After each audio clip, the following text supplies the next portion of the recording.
Good afternoon, everyone, and welcome to this session of the Montgomery County Council. We are continuing going through our FY26 operating budget and amendments to the FY25 to 30 capital improvement program. This afternoon, we will receive a status update from Mr. Howard and Mr. Smith to go over our overview of revenues and expenditures and where we stand right now after the last few weeks of committee sessions and full council session last week. And then we will have a work session on budget items and then adjourn for the day. So Mr. Howard and Mr. Smith, I'll turn it over to you.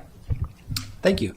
So the staff report for item number 1 is a status report on where you are on revenues and expenditures at the FY26 operating budget after your last full week of council work sessions, similar to the update we gave last Monday when the council had finished their committee work sessions. And so we track things in 3 different categories: reductions, additions, and resource changes. In terms of reductions, the council has approved $4.4 million in reductions, with an additional $306,000 in reductions that remain for consideration on the reconciliation list. In terms of additions, the council has placed a total of $50.4 million in additions on the reconciliation list. In terms of resource changes, the council has approved resource changes that would result in a net decrease of $40.2 million available to fund the FY26 operating budget. This is primarily due to the decision to reject the executive's proposed 3.5-cent property tax increase and to reject the executive's proposed changes to the income tax offset credit amount.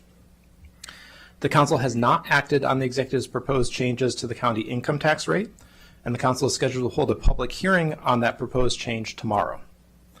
As discussed at the May 5th work session, the council's income tax options include first, no tax increase, which would yield no additional revenue in FY26.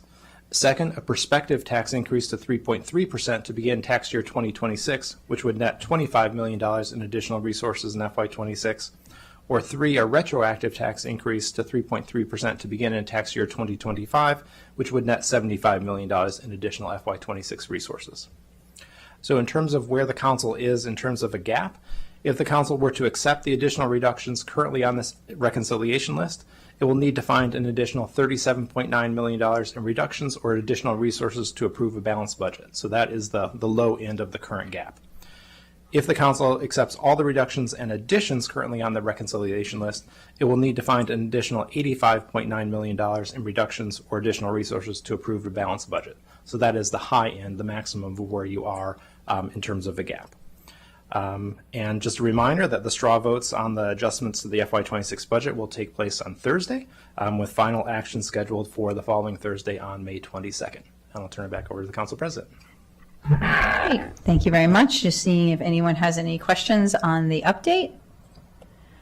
Not seeing any. So then we'll, Councilmember Glass. Thank you. Thank you very much, Mr. Howard, for this. I know the information was just uploaded with regard to current potential reductions on the reconciliation list and the staff recommended list of additional reductions to place on the reconciliation list and all the other information that's already being included. I think it's important for everyone to know that when I've come into this budget process, one of my guiding principles was to maintain same services budget, at least at a very bare minimum, ensure the services that we currently have. As we've been working through this, there have been reductions and additions and conversations continue about resource changes as well. But on some of these lists are reductions to the base budget. It's a conversation that we will have throughout the course of this week. But is there a list of new additions, things that have been added to this budget as well?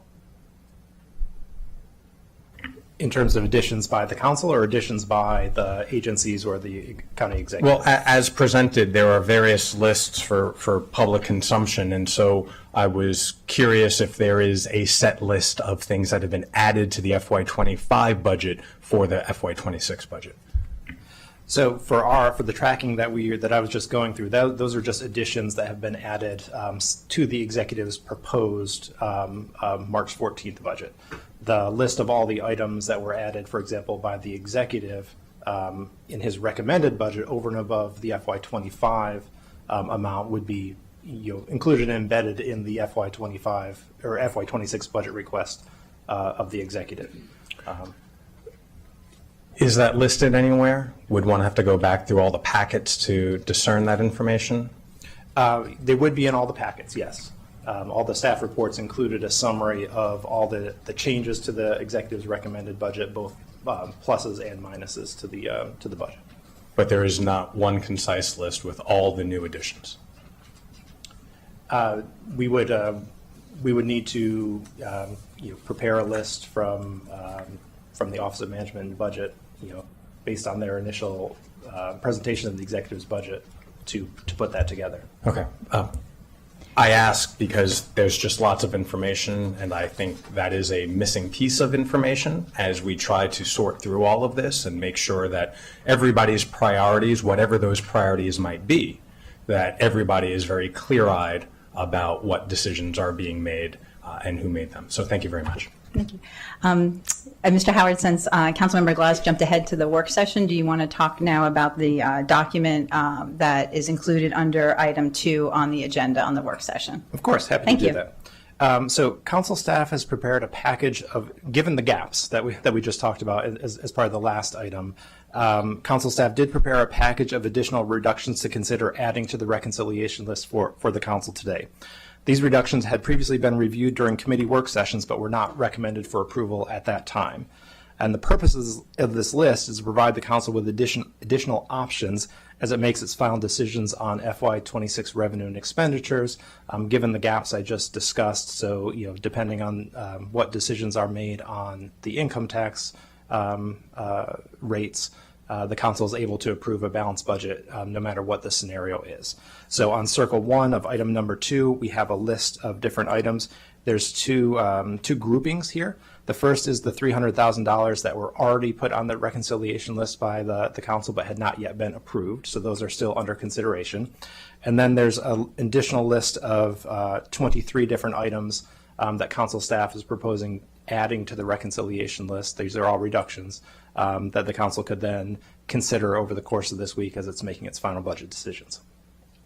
Great. Thank you, Mr. Howard, and thank you, Mr. Smith, for putting this list together. I'll just add a little bit more context as we've been going through the last number of months.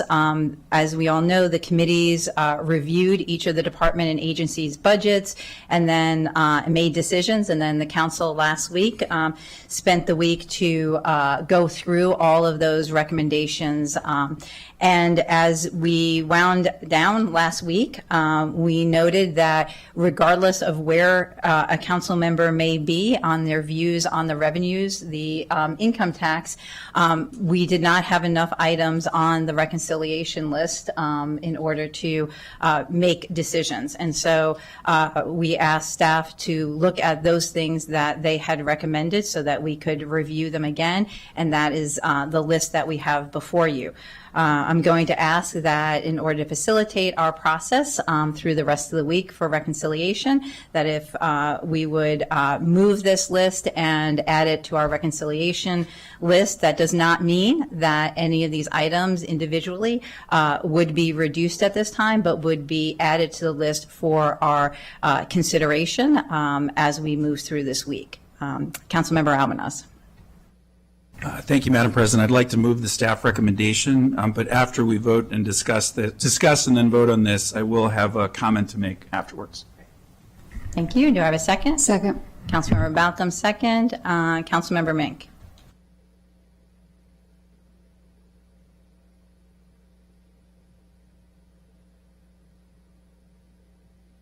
Thank you. Oh, the button. All right. So I'm not going to be voting in support of this motion. The biggest item by far and away on the list is MCPS with $50 million on the line here. There is already $19 million for us to, of potential cuts for us to consider to MCPS. That's already on the reconciliation list. So that would bring the total for us to consider to $70 million cut to MCPS. That is a level of cuts that, in my opinion, we should not even be considering. We should not be putting the scale of the damage that would do to MCPS as up for consideration. We should not be putting RIFs, large-scale RIFs, on the table. We should not be putting the opening of contracts on the table.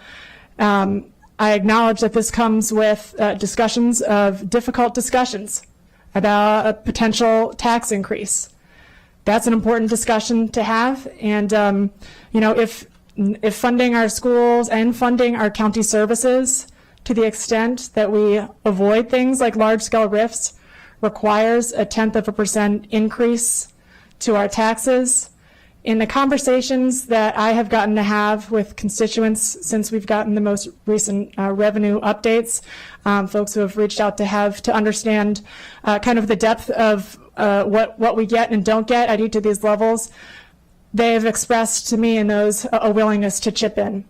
Of course, we're getting lots of emails asking us to fund things. We're getting lots of emails asking us not to raise taxes. These conversations, there's not a lot of time to have them, but the conversations are really important to really ensure that constituents understand what each of these potential options means. And again, in the conversations that I have gotten to have, folks have offered to chip in to ensure that we are able to sustain essential services, that we are able to bolster ourselves against the cuts that are coming from the federal level, which are going to get worse and worse, to make sure that we have that we're supporting our essential healthcare infrastructure. These are all really critical pieces.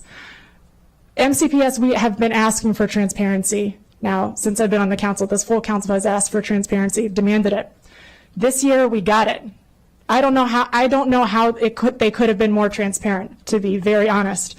We have spent in committee and in full council sessions a significant amount of time going through their budget, including their base budget. We asked them to open their books and to make cuts to their base and to explain them. They did that. The requests that they submitted included significant cuts to their base. There's a reason why a very small amount of what is left in their request is labeled as discretionary. There are legally required components that they're not going to be able to fund with the level of cuts that are here, especially without the RIFs, without the option to open contracts. Again, options that I don't believe should be on the table. They have now, as part of that transparency, they have said publicly that they need to increase their special education workforce in order to be compliant with the law legally. They have made themselves vulnerable to lawsuits in that respect, and they need funding to be able to address the need. So for all those reasons and more, I will not be able to support this motion. Thank you. Thank you. Council Vice President Joando. Thank you. Over the past several months, I've had many conversations with our students, with our educators, support staff, and administrators across the county. From budget forums to school visits, one message has consistently emerged. Our schools and those that dedicate themselves to our children's future are already stretched thin. The painful irony is that just last week we issued a proclamation recognizing Education Appreciation Week, packing the room full of the very people whose work and livelihoods would be made more difficult by the reductions we are considering today. We're saying one thing and doing another, and the math doesn't work. I want to clarify that in addition to the proposed $50 million reduction that's on this list to the executive's recommendation, there's also the possibility that the council would not fund the pension shift that was shifted from the state of $18.6 million, or the tech modernization to keep Chromebooks and other technology working of about $1.1 million. As was mentioned by Councilmember Mink, that would bring us to nearly $70 million in potential reductions to the MCPS budget. And we've got to be really honest about what that number means. It will carry severe and wide-ranging consequences that would ultimately need to be decided by the board. but including potentially impacts on essential services, reductions in staffing of current people who are currently working, significant cuts to discretionary spending and maintenance that we talked about in the budget, and even the risk of having to renegotiate and open up contracts. That would not only not be good, it would be horrible. I understand the concerns that my colleagues have raised about raising taxes during uncertain times, but when you consider the broader picture, imminent federal tax cuts for the wealthy, cuts in federal services to food and Head Start and Medicaid, dwarfing any modest increase at the local level, that's when we have to step up. That's when we have to give the school system what they need. We sat here 3 years ago, and there was a 10% property tax increase on the table. If we would have done that, we wouldn't be here. But we're here because we only did 4%. And then last year, there were reductions again to the request, and class size went up, and the special education problems got worse. And I'm not telling you what I think, I'm telling you what I know. In the life of my child, in the life of children that are in our school system. Talking to educators. No one wants to raise taxes. But 1 penny, $2 a week for someone who makes $100,000, $100 per $100,000 of AGI, that is doable. I had a conversation with someone today who's on the board of one of our great nonprofits, who's a wealthy individual, and said, why wouldn't you guys just do that? I said, I don't know. 1/10 of 1%. We're talking about real needs. Dr. Taylor, Board President Yang, I want to appreciate them, the entire MCPS team, Essie McGuire, who used to be on our team, have provided the data. That's what's most frustrating to me. The last couple of years, we had issues with what the money was going to go to. There was issues with the administration. This year, those issues don't exist. We're saying we know you need it, but we might not be able to do it. I'm deeply concerned that the vast majority of the cuts on this list are in MCPS. You've also got linkages to learning. There's other items on here that are related to MCPS that aren't even the MCPS line items. So it's actually a little more than 70 million. Oliver Wendell Holmes once said, "You taxes are the price we pay to live in a more civilized society."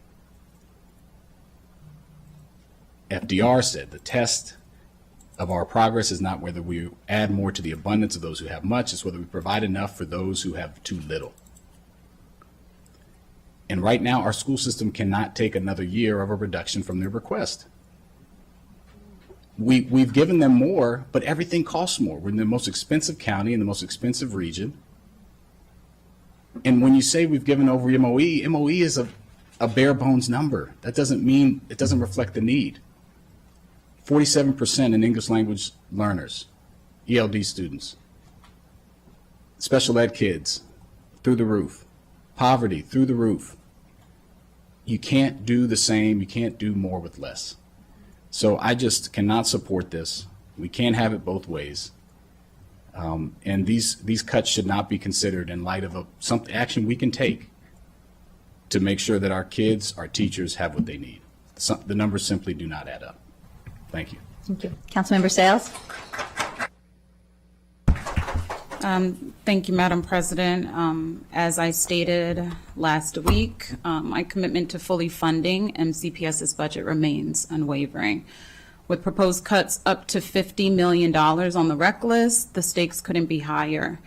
Let me be absolutely clear, asking our students, educators, and school staff to bear the weight of cuts this severe is unacceptable and should not be considered.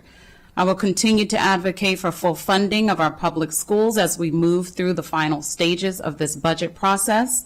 Our policy choices clearly pronounce our values and priorities. Education is the most powerful driver of economic mobility, community stability, and public safety. When we invest in our schools, we invest in the foundation of a healthier, more prosperous, and more equitable Montgomery County. We have heard from families, educators, students, and businesses across the county, and their message is consistent. They want strong, well-resourced schools where every child has an opportunity to succeed. That means access to safe and modern school facilities and resources, meaningful enrichment opportunities, a culturally responsive curriculum, and a staff who makes this success possible. We cannot afford to be short-sighted. As I stated last week, our children should be the last to feel any pain of any cuts we make to balance our budget this year. The choices we make will echo into the years ahead. I don't have children in MCPS. However, my commitment to fully funding MCPS is grounded in the belief that excellence in education is not a luxury, but a public good that demands our full support. I will continue working with my colleagues to find a path forward that honors our values, protects the services our residents depend on, and keeps our school system strong for every child in every zip code, from cradle to career and beyond. I will not be voting in support of this you. reconciliation either. Councilmember Glass. Thank you, Madam President. I have a question for Mr. Howard and Mr. Smith. It's been noted that 2 years ago, when the council passed a 4.7% tax increase instead of the 10% tax increase recommended by the county executive, that no additional funding would be needed right now. As our budget experts, is that a correct assessment? I'm thinking. That would be a little bit difficult to try to determine just off the top of the head, but in terms of the amount 2 years ago that was considered for each cent of the tax increase and the amount of the increase MCPS is requesting are not equivalent. It was about 22 million for every cent of a tax increase, so if you had another 5 cents of the tax increase, you're around 110-ish million, if my math is kind of correct. And the MCPS request is for over 280 million in additional county funds. So if a 10% tax increase had been adopted 2 years ago, in order to meet the demand right now, it is very likely that another tax increase would be requested. That's what you're saying? If you're just looking at, and obviously with any budget decision, money moves around, right, when you have tax rate changes. So if just looking at the total dollars, would those total dollars be equivalent to MCPS's budget request this year? I don't believe so, but obviously I want to do a little bit further math and calculations on that. And it also speaks to the way that the request, the revenue request has been made over the last 2 years ago and even this year, and that it has expanded the amount of revenue brought in, which has also been dispersed throughout other aspects of county government. So even if a tax increase had been adopted at the 10% rate, there's no guarantee that it would all have gone to MCPS as was originally stated and being alleged. Is that right? The amount of dollars brought in by the tax increase would have gone to MCPS, because that's the tax rate, it's the school's differential. So that part would have gone to MCPS, but I'd have to look back on what exactly the request was 2 years ago, how much the council funded it compared to what they had asked for, and what that difference Sure. was, and that's not data I have. But the quick in front of math me. is that it doesn't add up. The dollars aren't equivalent. Okay, just wanted to ask that publicly. Thank you. Council Vice President Joando. Thank you. Does that account for the increase in property values and obviously if the money was there, the school system might have requested less in additional years, correct? It's a lot of what ifs here. There's a lot of what ifs, and that's Yeah. that's why I said it's kind of a muddy answer. Right. Purely just looking at dollar to dollar, the numbers don't add up. But you're 100% correct. There are a lot of different variables that would need to be factored into that analysis. Appreciate it. Thank you. Great. Thank you very much. I just want to note again, because I think we're going to have a lot of conversation this week on people's priorities, that the action that is before us today is to add these items to the reconciliation list for consideration as we go through this. And so this is looking at a number of areas, including Health and Human Services as well as MCPS, given where we are in our budget process. And so I just wanted to clarify that. And we do have before us a motion and a second to add this bucket of items to our reconciliation list. All those in favor of that, please raise your hand. And that is 8-3. So that moves. And I know Councilmember Albanaz, you had another question or comment. Thank you. So just, I appreciate the comments of colleagues. None of us want to be here. And obviously, this is actually going to be a more straightforward budget compared to what is coming in the near future. When we realize the full impact of the reductions to our federal force and the cascading impact, the income projections that have been set forth, which lag behind because we have to do it based on the state tax receipts and what those projections are, which run behind, mean that we're going to be in an even more difficult place moving forward, looking at items from which to reduce from. Not how much lower we add the additions, but actual reductions to the base. So all decisions are painful and difficult. The staff have recommended tranches of 5, 10, and 20% for MCPS, acknowledging how large of a budget item that represents overall, and considering the difficult decisions that we have to make. I'd like to request humbly that staff look at, within the 20%, different levels of tranches, just to provide this body with more options moving forward. Hopefully none of them will be taken, but it will at least give us some various options to choose from. I'm not moving anything specifically, Madam President, but I just wanted to make that comment. Thank you. Mr. Howard, would that be possible for staff to undertake? Certainly, we could do that. Great. Any objections from council members if we look at the tranches for MCPS to give us more tranches to consider as we go through the week? All right, that's without objection. Thank you. Any other items to bring before the body today? All right, I am not seeing any, so we are adjourned and we will meet tomorrow. And I hope folks come and join us for AAPI Heritage Month that we're going to be acknowledging tomorrow at around, I think, 11:30, 11:45. So hope people can join us for that. Thank you very much. With that, we are adjourned.